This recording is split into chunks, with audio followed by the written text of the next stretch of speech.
कहानी का नाम भिक्षुक का सपना। सर्दियों की एक ठंडी सुबह थी। दिल्ली की सड़कों पर कोहरा फैला हुआ था। लोग जल्दी जल्दी अपने काम पर निकल रहे थे।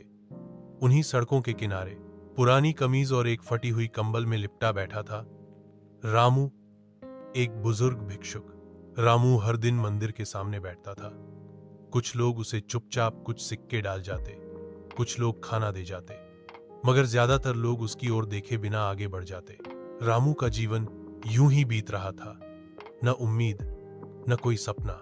लेकिन उस दिन कुछ अलग हुआ।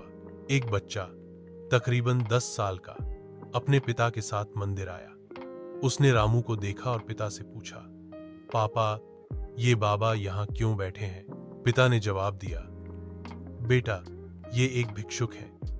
इनके पास घर नहीं है, काम नहीं है। बच्चा कुछ देर सोचता रहा, फिर रामू के पास गया और मुस्कुराते हुए बोला, बाबा, आप मेरे स्कूल चलिए ना, हमारे स्कूल में सबको खाना भी मिलता है और पढ़ाई भी। रामू हैरान रह गया। उसने मुस्कुराकर कहा, बेटा, अब मेरी उम्र पढ़ने की नहीं है। बच्चा बोला, कोई बात नहीं बाबा, आप बच्चों को कहानी सुनाया कीजिए, आपको भी अच्छा लगेगा और बच्चों को भी। अगले दिन से रामू रोज स्कूल के बाहर बैठता। बच्चे उसे घेर लेते और रामू उन्हें कहानियां सुनाता, कभी राजा रानी की, कभी अपने गांव की। धीरे धीरे स्कूल के शिक्षकों ने रामू की कहानियों को बच्चों के पाठ्यक्रम से जोड़ना शुरू किया।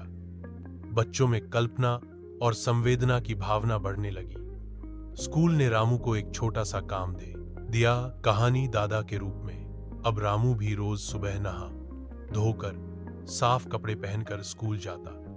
उसे फिर से जिंदगी का मकसद मिल गया था। एक दिन वही बच्चा जिसने रामू को स्कूल लाने की बात की थी आया और बोला, बाबा, आपने तो मेरी बात मान ली, अब देखो आप भी हमारे जैसे बन गए।